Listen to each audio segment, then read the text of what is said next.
Hello students, કેમ છો બધા? મજામાં? તો સ્ટુડન્ટ્સ, હું નિમેશ શર્મા તમારી સમક્ષ પ્રસ્તુત છું ક્લાસ 11 કેમિસ્ટ્રી ગુજરાતી મીડિયમના વિદ્યાર્થીઓ માટે. સ્ટુડન્ટ્સ, હું તમને વેલકમ કરું છું મારા ક્લાસમાં. તો આજે બાળકો હું પ્રસ્તુત છું એકમ 2 પરમાણુનું બંધારણ ચેપ્ટર સાથે. તો બાળકો, આ ચેપ્ટરની વાત કરીએ તો આ ચેપ્ટરની આખી જે થિયરી સમજૂતી હતી તે કમ્પ્લીટ થઈ ગઈ હતી, બરાબર. ત્યારબાદ આપણે લખાણ સંબંધિત પ્રશ્નો બધા પૂરા કરી નાખ્યા હતા, બધા કોયડાઓ પણ કમ્પ્લીટ થઈ ગયા હતા. સ્વાધ્યાયના પ્રશ્નો જે હોમવર્ક સિવાયના હતા, બરાબર, તેવા પ્રશ્નો અને તેમના ઉકેલોની ચર્ચા ચાલતી હતી. તો બાળકો, આ સ્વાધ્યાયના પ્રશ્નો અને ઉકેલો હોમવર્ક સિવાયના જે હતા, બરાબર, તેમાં આપણે ક્વેશ્ચન 2.23 સુધી કમ્પ્લીટ થઈ ગયા હતા. હવે આપણે જે અગાઉ ચર્ચા કરવાના છે સ્વાધ્યાયના પ્રશ્નો અને તેના ઉકેલો, તે ક્વેશ્ચન નંબર 2.23 પછીના છે, બરાબર. 2.23 પછીના પ્રશ્નો જે છે, બરાબર, તેની ચર્ચા આપણે કરવાના છે, જે હોમવર્ક સિવાયના છે તે જ, બરાબર. તો ચાલો બાળકો, આપણે જોઈએ.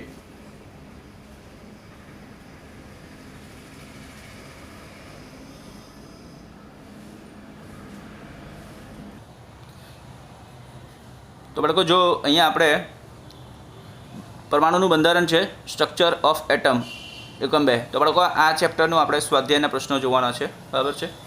તો બાળકો, અહીંયા સ્વાધ્યાયના પ્રશ્નો તમારી સમક્ષ હાજર છે.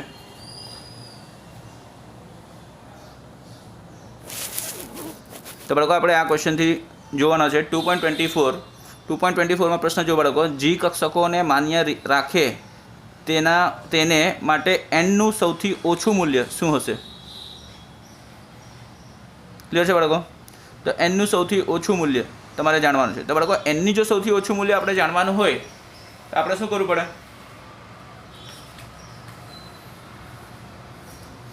તો બાળકો, એનની સૌથી ઓછું મૂલ્ય માટે આપણે સૌથી પહેલાં ગણકંટમાંક એલનું મૂલ્ય ખબર હોવું જોઈએ. ક્લિયર છે બાળકો? તો ગણકંટમાંક એલનું મૂલ્ય ખબર હોય તેના પરથી આપણે એનની કિંમત ખબર પડી જાય. તો આના પરથી આ જી કક્ષક માટે એલની કિંમત શું છે તે આપણે ખબર હોવું જોઈએ બાળકો. ક્લિયર છે? તો આપણે શું કરશું? સૌથી પહેલાં આપણે જી કક્ષકોની એલની કિંમત મેળવી લઈશું અને ત્યારબાદ આપણે એના પરથી એનની કિંમત શું હશે તે મેળવી લઈશું, બરાબર, ઓછામાં ઓછી. તો બાળકો, જો આનો ઉકેલ કેવી રીતે થશે? તો બાળકો, આ છે તમારી સમક્ષ ક્વેશ્ચન 2.24નો ઉકેલ. તો બાળકો, આ ક્વેશ્ચન 2.24નો ઉકેલ જોઈ લો. ગૌણકંટમ આંક એલ માટેનું સૌથી નાની કિંમત એવી નાની કિંમત જ્યાં જી કક્ષક હાજર હોઈ શકે, બરાબર, એ છે એલ બરાબર 4. તો બાળકો, એલ બરાબર 4 હોય ને તે જી કક્ષક માટેનું આપણે એમ કહી શકીએ સંખ્યા એલ બરાબર 4 માટે જી કક્ષકની સંખ્યા જી થાય છે. આપણે એમ કહી શકીએ એલ બરાબર 4 હોય તો કક્ષકની સંખ્યા જી થાય. તો એકવાર યાદ અપાવી દઉં તમને. એલ બરાબર 0 હોય તો એસ થાય, એલ બરાબર 1 હોય તો પી થાય, એલ બરાબર 2 હોય તો ડી થાય, એલ બરાબર 3 હોય તો એફ થાય, અને એફ પછી વારો આવે એલ બરાબર 4 હોય તો કક્ષકની સંખ્યા જી થાય છે, બરાબર છે બાળકો? તો માટે એલની સૌથી એવી નાની કિંમત જ્યાં જી કક્ષક હાજર હોઈ શકે તો એ શું થશે? તો એલ બરાબર 4 થશે. તો હવે બાળકો, આ એલ બરાબર જે 4ની કિંમત આવી છે તેના પરથી આપણે મુખ્ય ક્વોન્ટમ આંક એનની કિંમત શોધી શકીએ છીએ, બરાબર છે? તો માટે મુખ્ય ક્વોન્ટમ આંક એનની સૌથી નાની કિંમત જ્યાં જી કક્ષક હાજર હોઈ શકે એ શું આવશે બાળકો? એ છે એન બરાબર L+1, બરાબર છે બાળકો? બરાબર, એલની કિંમત આપણે 4 લીધું અહીંયા, તો 4 + 1 થશે. માટે એન બરાબર શું થશે બાળકો? એન બરાબર 5. એટલે શું થશે? 5મો કક્ષામાં જી કક્ષક હાજર હશે. ક્લિયર છે બાળકો? તો અહીંયા 2.24 પ્રશ્નનો ઉકેલ થઈ ગયો છે. હવે આપણે નેક્સ્ટ ક્વેશ્ચન જોશું. નેક્સ્ટ ક્વેશ્ચન કયો છે બાળકો? તો અહીંયા આપણે જોઈએ હોમવર્કવાળા જે પ્રશ્ન હતા બાળકો, આ હોમવર્કવાળો જે પ્રશ્ન હતો, બરાબર, NCERT ક્લાસ 11 કેમિસ્ટ્રી ગુજરાતી મીડિયમના વિદ્યાર્થીઓ માટે એકમ 2 પરમાણુનું બંધારણમાં હોમવર્કવાળા પ્રશ્નો. આમાં બાળકો, સ્વાધ્યાયના પ્રશ્નોમાં જે ટીક મારેલા છે તે હોમવર્કના છે, બરાબર છે. અને ત્યારબાદ આપણે હોમવર્ક વગરના જે પ્રશ્નો હતા તેની આપણે ચર્ચા કરી રહ્યા હતા બાળકો. તો અહીંયા 2.22, 2.23, 2.24 કમ્પ્લીટ થઈ ગયો છે, બરાબર છે. હવે આપણે 2.25 પ્રશ્ન જોવાના છે. 2.25. તો બાળકો, 2.25 પ્રશ્ન વાંચી લો અને જો શું આપેલું છે. તો બાળકો, 2.25માં શું લખ્યું છે કે એક ઇલેક્ટ્રોન 3D કક્ષકોમાંની કોઈ એક કક્ષામાં છે. ક્લિયર છે બાળકો? આ ઇલેક્ટ્રોન માટે એન, એલ અને એમએલના શક્ય મૂલ્યો આપો. તો તો હવે પ્રશ્ન તમને ખબર પડી છે એક ઇલેક્ટ્રોન માટે 3D કક્ષકોમાં એક કક્ષકમાં છે બરાબર. તો એના માટે NLMLના શક્ય મૂલ્યો આપવાના છે. બાળકો ચાલો જોઈએ આનો ઉકેલ કઈ રીતે થાય.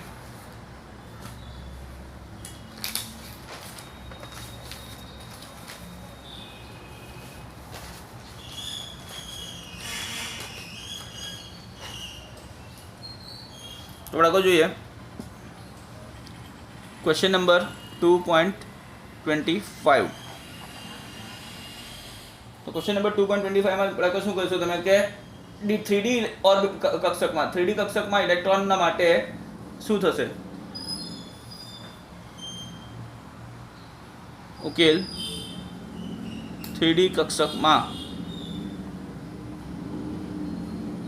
ઇલેક્ટ્રોન માટે 3D કક્ષકમાં ઇલેક્ટ્રોન માટે શું થશે બાળકો. તો n બરાબર 3 થાય, n બરાબર 3 બરાબર કોમાં l બરાબર શું થશે બાળકો, l બરાબર 2 થઈ જશે. ક્લિયર છે.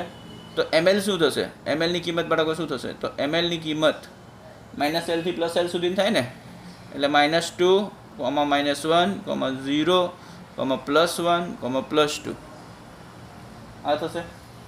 તો n ની કિંમત 3 લીધું આપણે 3D કક્ષકમાં બરાબર. l ની કિંમત 2 આવશે, d છે એટલે 2 આવશે બરાબર. ને ml ના શક્ય 5 કિંમત થઈ છે.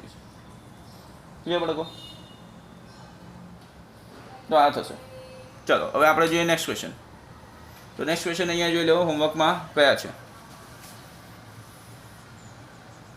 તો બાળકો 2.25 કમ્પ્લીટ થઈ ગયો છે. ત્યારબાદ હવે આપણે જોશું 2.27 બરાબર છે. 2.27 ક્વેશ્ચન નંબર વાંચો. તો બાળકો અહીંયા 2.27 ક્વેશ્ચન જોઈ લો. H2+H2O2+ સ્પીસીસમાં ઇલેક્ટ્રોનની સંખ્યા આપો.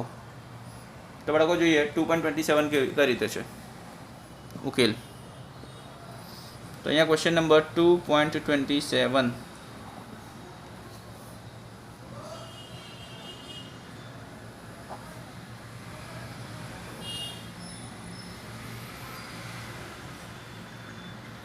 તો બાળકો 2.27 માટે તમને બતાવી દઉં H2+ બરાબર. H2+ એટલે શું. તો H2+ એટલે હાઇડ્રોજન ડાયહાઇડ્રોજન આણ્વીય અણુ કહેવાય. આણ્વીય ઘનાયન કહેવાય બરાબર. આણ્વીય ઘનાયન. તો બાળકો H2+ જે છે, H2+ આ શું છે, આણ્વીય ઘનાયન છે બરાબર. તો આ કેટલા રહેશે, આ 1 બરાબર. H2 કેટલા રહેશે, આ રહેશે 2 બરાબર છે. O2+ કેટલા આવશે બાળકો, O2+ એટલે કે ડાયોક્સિજન આણ્વીય ઘનાયન, એ કેટલા આવશે બાળકો, તો એ આવશે 15. ક્લિયર.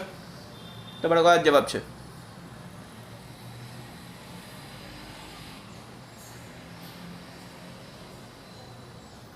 તો બાળકો અહીંયા 1 ઇલેક્ટ્રોન આવશે, 1 ઇલેક્ટ્રોન, અહીંયા 2 ઇલેક્ટ્રોન અને અહીંયા 15 ઇલેક્ટ્રોન. ઇલેક્ટ્રોનની સંખ્યા છે. એમ કે 2 હોય તો 2 માંથી 1 નીકળી જશે બરાબર. ને આમાં કુલ 2 જ આવશે.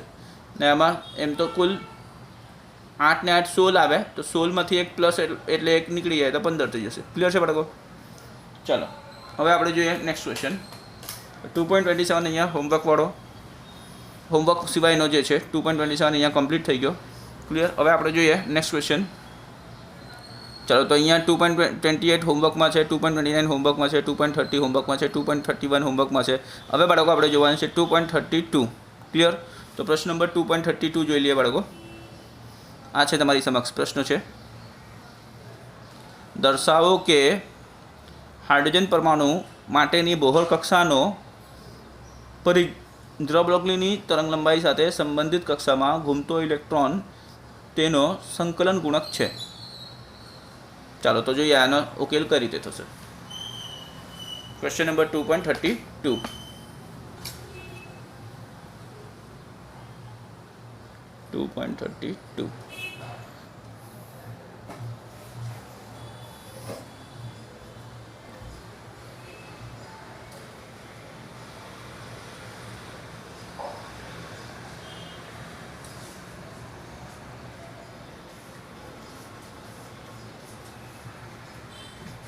બાળકો 2.32 માટે તમારે સૌથી પહેલાં શું કરવાનું છે? તો ભોરની જે આપણે થિયરી જોઈ ગયા હતા, બરાબર, તે ભોરની થિયરી પ્રમાણે, નિલ્સ બોરના ભોરની થિયરી પ્રમાણે આપણે જોઈએ બાળકો, બરાબર, ભોર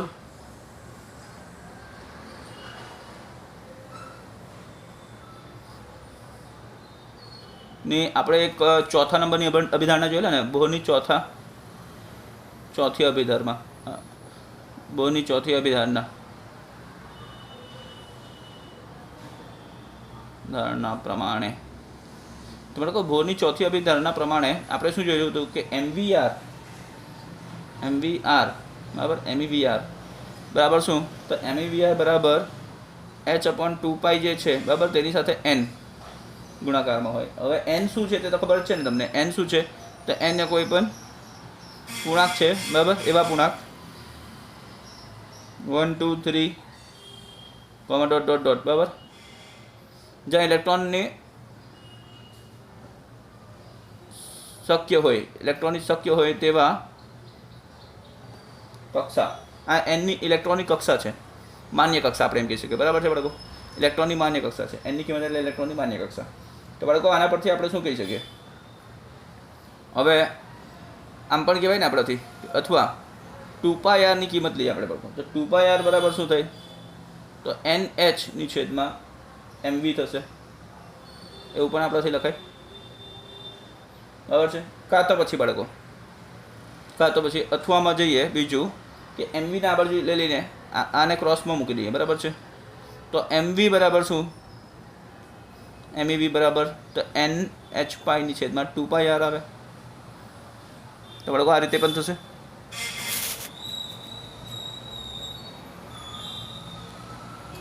હવે બાળકો ડ્રીપ-લોગલીના સમીકરણ પ્રમાણે આપણે જોઈએ, બરાબર, ડ્રપ-રોગલીની સમીકરણની વાત કરી લે. ડ્રપ-રોગલીની સમીકરણ,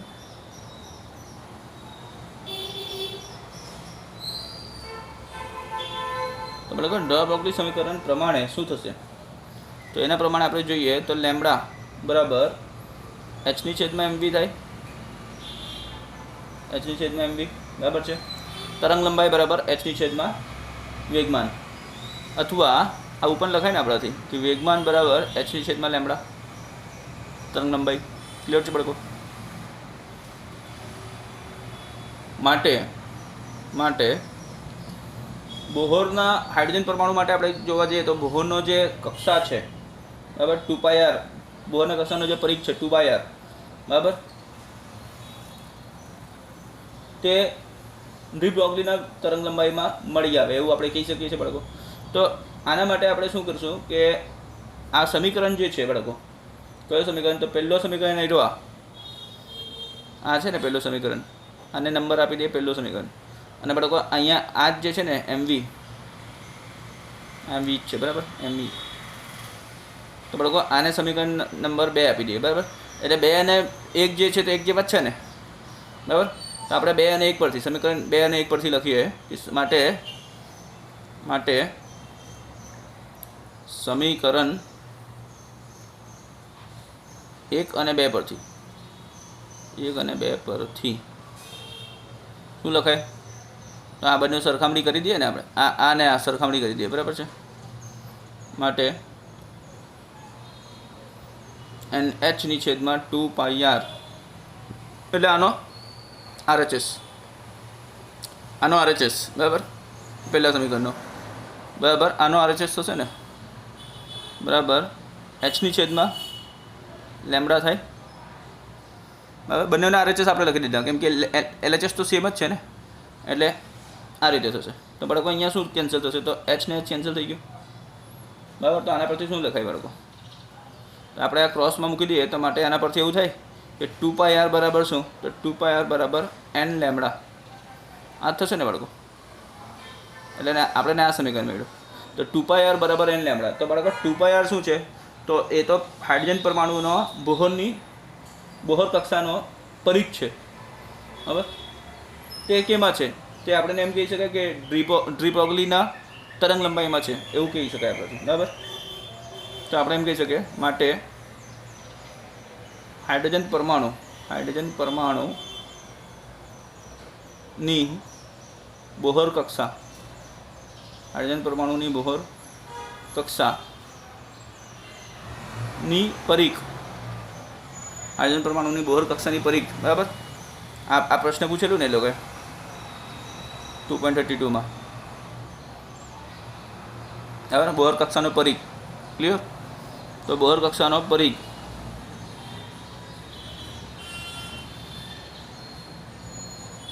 એટલે કે 2πr, બરાબર, એ ડ્ર બ્રોગલી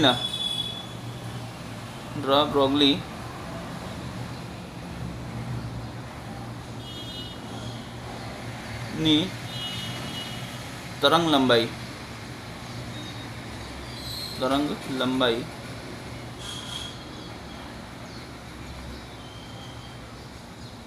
લેમ્બડા ની સાપેક્ષ છે, કે લેમ્બડાને n ગુણોત્તર છે, ગુણોત્તર નહીં n ગુણક છે, લેમ્બડાને n ગુણક છે. n એટલે મુખ્ય ક્વોન્ટમ આંક.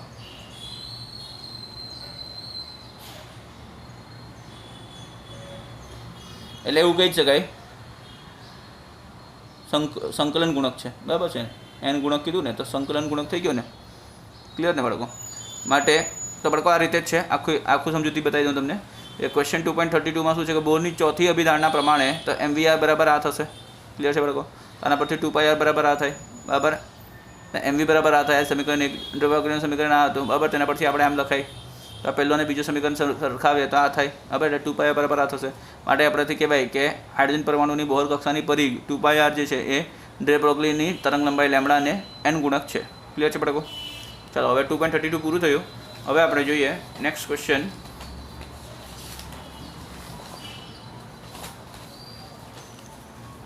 હોમવર્ક સિવાયના કયા છે બરાબર. આ 2.32 કમ્પ્લીટ થઈ ગયો છે, ક્લિયર. હવે આપણે જોઈએ 2.33 હોમવર્ક સિવાયનો છે તે. તો બાળકો પ્રશ્ન વાંચો. 2.33 આપણે જોવાના છે.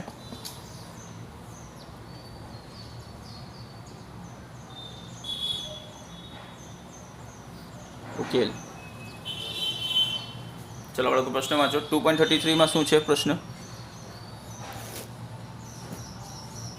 હાઇડ્રોજન વણપટનું કયું સંક્રમણ He+ વણપટના બામર સંક્રમણ n બરાબર 4 થી n બરાબર 2 જેટલી તરંગ લંબાઈ ધરાવતું હશે?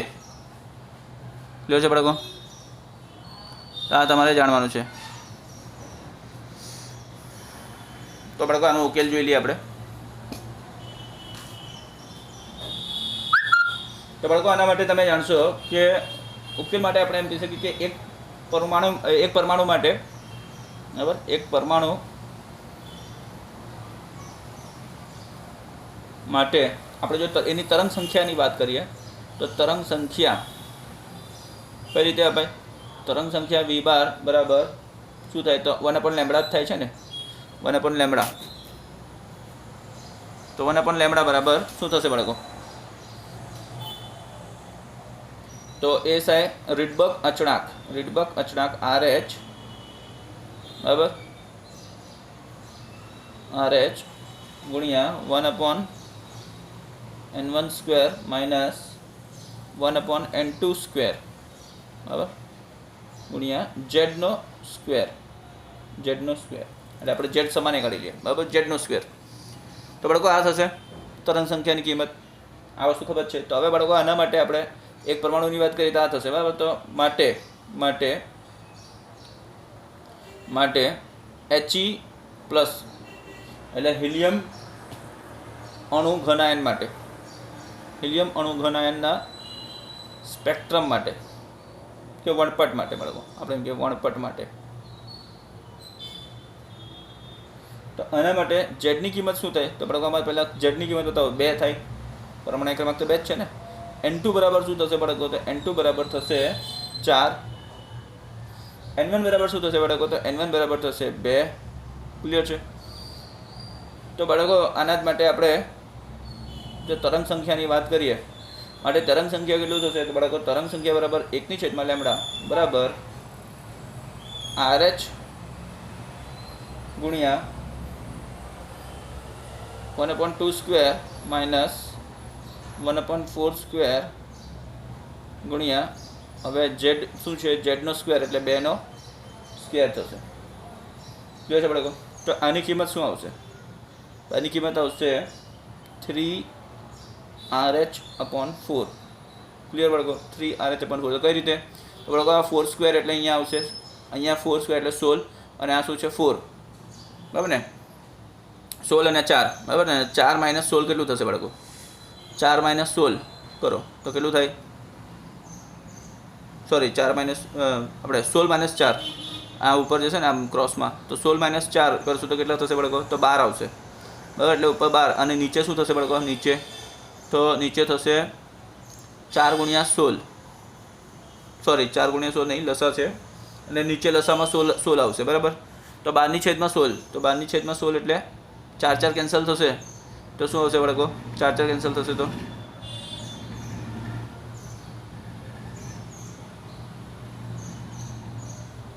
3/4 થશે ને? 3/4 આ 4 પાછા ગુણાકારમાં બનશે. ક્લિયર? એટલે આ આવશે કિંમત.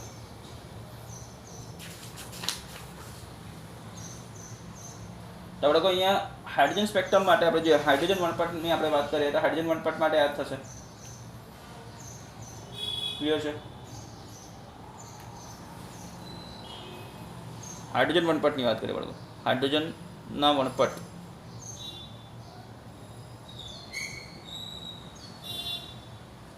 માટે તરંગ સંખ્યા 3RH/4 આવશે અને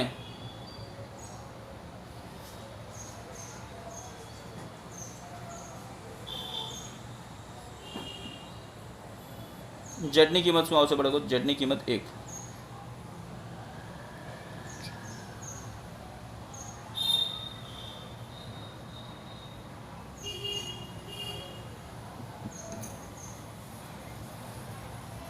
બાળકો અહીંયા છે ને આ જે છે ને તે 4 અહીંયા ગુણાકાર છે એ ભૂલાઈ ગયું છે, તો અહીંયા 4 ગુણાકાર રહેશે એટલે આપણે આ કેન્સલ કરી દઈએ તો 3RH જ આવશે બાળકો, 3RH.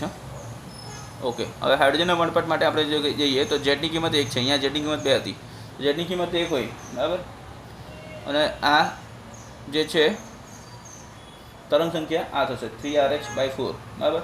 તો બાળકો આના માટે આપણે તરંગ સંખ્યાની જો સમીકરણ લખીએ તો 1/λ બરાબર RH ગુણ્યા 1 ઝેડની કિંમત, બરાબર? અને 1/ સૂત્ર પ્રમાણે 1/n² n1² તો બાળકો અહીંયા ઝેડની કિંમત આપણે 1 મૂકી દીધું પહેલાં જ. તો બાળકો આ થશે, તો એનો મતલબ આ થાય કે આ જે છે આની કિંમત આપણે આ લખાય ને, આની કિંમત આ થશે. માટે આના પરથી આપણે શું કહી શકીએ કે RH કૌંસમાં 1/n1² - 1/n2², આની કિંમત શું આવશે? તો 3RH/4. બાળકો યાદ રાખજો કે હિલિયમ માટે છે ને, હિલિયમ માટે 3RH/4 નથી, 3RH ફક્ત 3RH આવે, નીચેનો 4 કેન્સલ થશે કેમ કે આ બાજુમાં જે 4 છે ને તે, એટલે નીચેનો 4 કેન્સલ થઈ જશે. હાઇડ્રોજન માટે આ છે 3RH/4, બરાબર છે? તો બાળકો આ છે, તો આના પરથી તમે RH કેન્સલ કરી નાખો બાળકો. અહીંયા બંને બાજુ RH આપણે કેન્સલ કરી નાખીએ બંને બાજુથી, તો બાળકો આ RH કેન્સલ ને RH કેન્સલ થઈ જશે, બરાબર? તો શું આવશે? માટે આપણે એમ કહી શકીએ કે 1/n1² - 1/n2² જો આપણે કરીએ તો આની કિંમત શું આવશે? તો 3/4 આવશે. ક્લિયર છે બાળકો? તો આ કોના અનુરૂપ છે? આ n1 આવું ક્યારે થાય બાળકો? તો આમ કહી શકીએ કે આ n1 = 1 અને આ n1 = 1 અને n2 = 2 ને અનુરૂપ છે.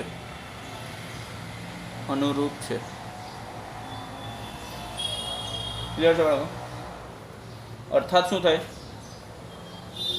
અર્થાત સંક્રાંતિ જે છે તે લાયમન શ્રેણી માં થયું હશે, બરાબર, લાયમન શેડીમાં થયું હશે અને n બરાબર 2 થી લઈને 1 માં આવેલું એટલે રિટર્ન બેક આવ્યું હશે, બરાબર. એટલે કે સંક્રાંતિ, ઇલેક્ટ્રોનનું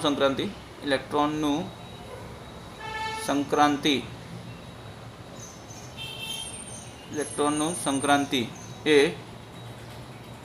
લાયમન શ્રેણીમાં n બરાબર 2 થી n બરાબર 1 માં થઈ હશે, બરાબર, થઈ હશે તેવું કહેવાય બાળકો આપણે. ક્લિયર છે?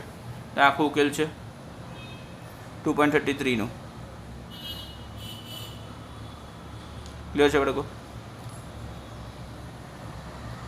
ચાલો હવે આપણે નેક્સ્ટ ક્વેશ્ચન જોઈએ. તો બાળકો નેક્સ્ટ ક્વેશ્ચન, આ 2.33 કમ્પ્લીટ થઈ ગયો હોમવર્કમાં. ક્લિયર છે બાળકો? હવે આપણે જોઈએ 2.34 હોમવર્કમાં છે, 2.35 હોમવર્કમાં છે, 2.36 હોમવર્કમાં છે, 2.37 જોઈ લઈએ, બરાબર છે બાળકો? તો 2.37 ક્વેશ્ચન વાંચીએ. તો બાળકો 2.37 ક્વેશ્ચન વાંચો. તો બાળકો જો અહીંયા શું આપ્યું છે, ઝિંક પરમાણુનો વ્યાસ. બાળકો ઝિંક પરમાણુનો વ્યાસ કેટલો છે? તો 2.6 એંગસ્ટ્રોમ છે. ઝિંક પરમાણુનો વ્યાસ કેટલો છે બાળકો? 2.6 એંગસ્ટ્રોમ. હવે એમાં એ ઝિંક પરમાણુની ત્રિજ્યા પિકોમીટરમાં ગણો. ક્લિયર? પછી બી શું છે કે જો ઇલેક્ટ્રોન એકબીજાને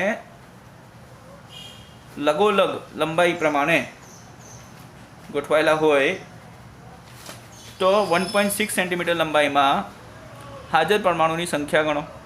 ક્લિયર છે બાળકો? એટલે બે પ્રશ્ન પૂછ્યો છે, ઝિંક પરમાણુની ત્રિજ્યા પિકોમીટરમાં ગણવાનું છે અને બીજું શું, તો ઇલેક્ટ્રોન જો એક હરોળમાં હોય, લગોલગ લંબાઈ પ્રમાણે ગોઠવાયેલા હોય તો 1.6 સેન્ટીમીટર લંબાઈમાં હાજર પરમાણુની સંખ્યા ગણવાની છે. ક્લિયર છે બાળકો? તો ચાલો જોઈએ આનો ઉકેલ કઈ રીતે થાય. ક્વેશ્ચન નંબર 2.37 છે. તો બાળકો જોઈએ આનો ઉકેલ કઈ રીતે થશે. તો ક્વેશ્ચન 2.37 ઉકેલ. તો બાળકો સૌપ્રથમ તમારે શું કરવાનું છે કે ઝિંક પરમાણુની જે ત્રિજ્યા છે તેનું સૂત્ર આપણે લગાવી દઈએ, બરાબર છે? ઝિંક પરમાણુની ત્રિજ્યા,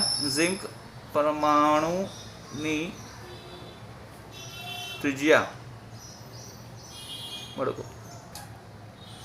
ઝિંક પરમાણુની ત્રિજ્યા બરાબર શું થશે? બરાબર 2.6 એંગસ્ટ્રોમ છેદમાં 2 આવશે.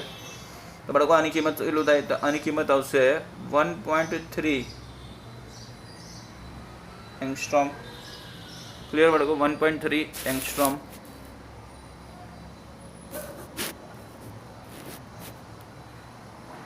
આ થશે. તો બાળકો આને મીટરમાં આપણે કેવી રીતે લખીએ? તો આ બરાબર કેટલું થશે બાળકો? 1.3 ગુણ્યા 10⁻10 મીટર. આ થશે ને? તો બાળકો પિકોમીટરમાં કેટલું થશે? તો 130. આપણે એમ કહી શકીએ ને પિકોમીટરમાં કેટલું? આપણે આને શું કરીએ? આપણે અહીંયા 10⁻12 લાવવાનું છે બાળકો. તો 10⁻12 લાવવા માટે આપણે શું કરીએ? મલ્ટીપ્લાય એન્ડ ડિવાઈડ બાય, એટલે કે સોરી ગુણાકાર અને ભાગાકાર, બરાબર? ગુણાકાર અને ભાગાકાર આપણે શું કરશું?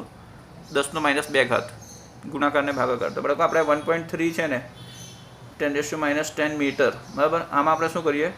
10⁻2 આપણે ગુણાકાર કરીએ અને 10⁻2 આપણે ભાગાકાર કરીએ.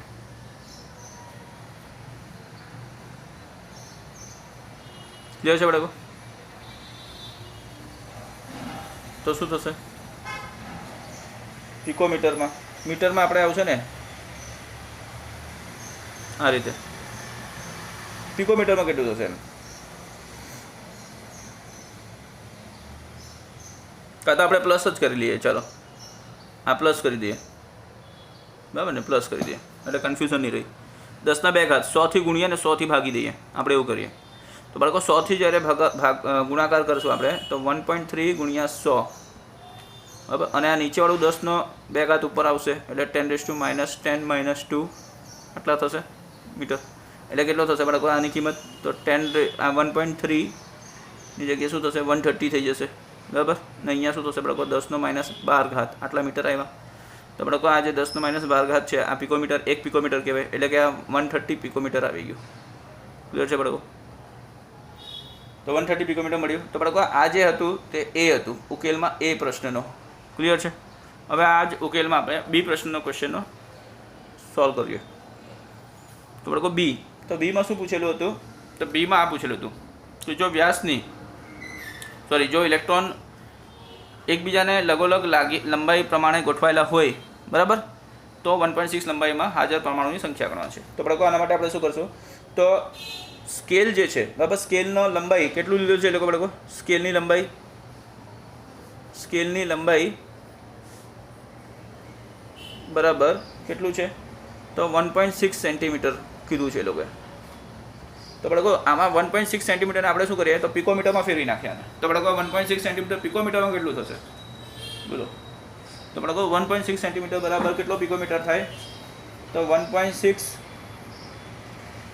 ગુણ્યા 10 ઘાત આટલા પિકોમીટર થશે આ ક્લિયર તો હવે બાળકો ઝિંક પરમાણુનો વ્યાસ કેટલો છે આપણે ત્રિજ્યા શોધ્યું ને તો બાળકો આપણે ત્રિજ્યા કેટલું શોધેલું તો 130 આ ત્રિજ્યા હતી બરાબર આર હતી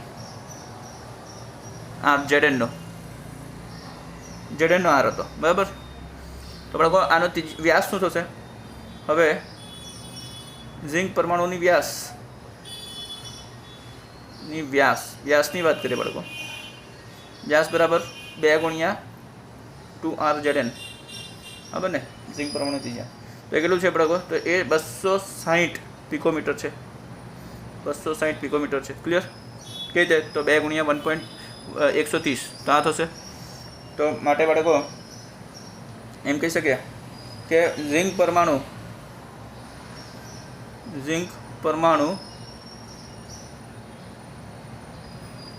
બરાબર જે સાઈડ બાય સાઈડ મૂકેલા હોય બરાબર લગોલગ લંબાઈએ ગોઠવાયેલા હોય ઝિંક પરમાણુની સંખ્યા જ્યારે તેઓ લગોલગ રીતે ગોઠવાયેલા હોય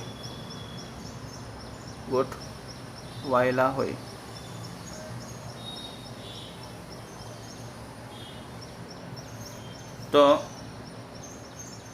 ત્યારે બરાબર કેટલું થશે બાળકો ત્યારે બરાબર શું થશે તો આ જે સ્કેલની લંબાઈ છે તે ભાગ્યા ઝિંક પરમાણુની વ્યાસ તો સ્કેલની લંબાઈ ભાગ્યા ઝિંક પરમાણુની વ્યાસ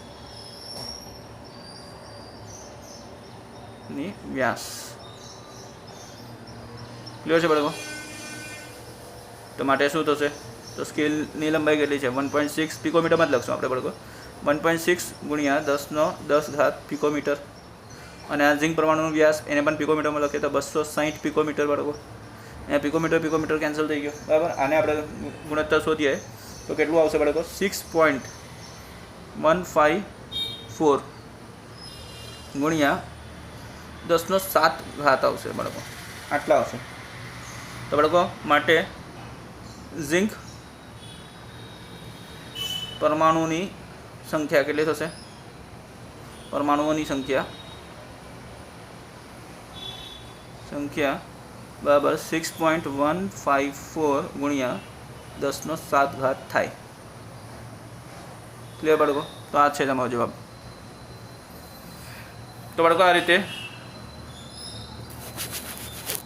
ઉકેલ થશે બરાબર છે ક્વેશ્ચન નંબર 2.37 નો ઉકેલ છે આ બરાબર એનો ઉકેલ આ રીતે 130 પિકોમીટર આવ્યો અને બીનો ઉકેલની વાત કરીએ તો બીનો ઉકેલ આ રીતે થશે બરાબર ઝિંક પરમાણુની સંખ્યા કેટલી આવી 6.154 ગુણ્યા 10 ઘાત ક્લિયર હવે બાળકો આપણે નેક્સ્ટ ક્વેશ્ચન જોઈએ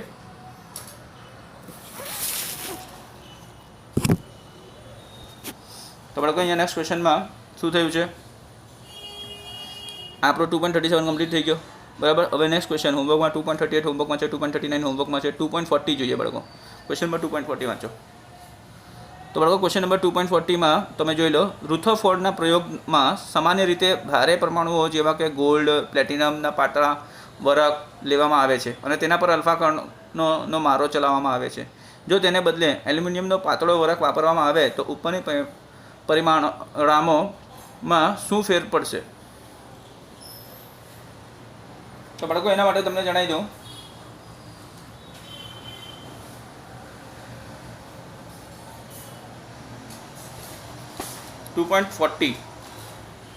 ની વાત કરીએ બાળકો. Question number 2.40. તો બાળકો એના માટે તમને જણાવી દઉં કે જો ભારે પરમાણુ હોય તો ભારે પરમાણુ માટે ભારે કેન્દ્ર હોય છે, બરાબર. ભારે પરમાણુ માટે ઉકેલ છે. ભારે પરમાણુ માટે શું હોય બાળકો? તો ભારે કેન્દ્ર હોય. ક્લિયર છે? અને તેના માટે શું થશે? માટે ઘન વીજભાર વધારે હોય. ઘન વીજભાર વધારે હોય એવું કહેવાય, વધારે થાય કહેવાય ને બાળકો એવું. માટે અમુક અલ્ફા કર્ણો વિચલિત પામશે, બરાબર, કેન્દ્ર પર અથડાઈને. અમુક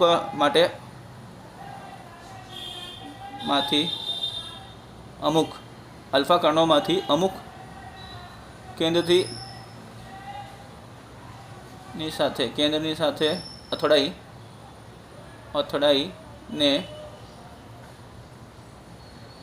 શું થશે? પાછે વિચલિત થશે. ક્લિયર છે બાળકો? પાછે વિચલિત થશે.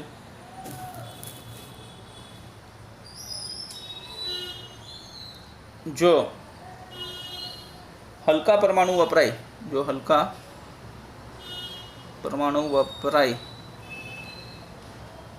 તો શું થશે બાળકો? હલકા પરમાણુ વપરાય તો તેમના કેન્દ્ર હલકા હશે. કેન્દ્રો હલકા હોય, બરાબર. માટે ઘન વીજભાર ઓછો હોય. ક્લિયર? ઘન વીજભાર ઓછો હશે તો શું થશે? માટે શું થશે કે અલ્ફા કર્ણોની સંખ્યા, બરાબર, જે વિચલિત પામે તે પણ ઓછું થશે. તે ઓછો થાય, બરાબર, ઘણો ઓછો થઈ જાય. અને કર્ણો જે પાછે વિચલિત પામે, બરાબર, વિચલિત પામશે તે ઓછો થશે. અને જે કર્ણો પાછે વિચલિત થતા હોય તે નહિવત જેટલા હોય. માટે વિચલિત થતા અલ્ફા કર્ણોની સંખ્યા નહિવત પ્રમાણે હોય, નહિવત જેટલી હોય.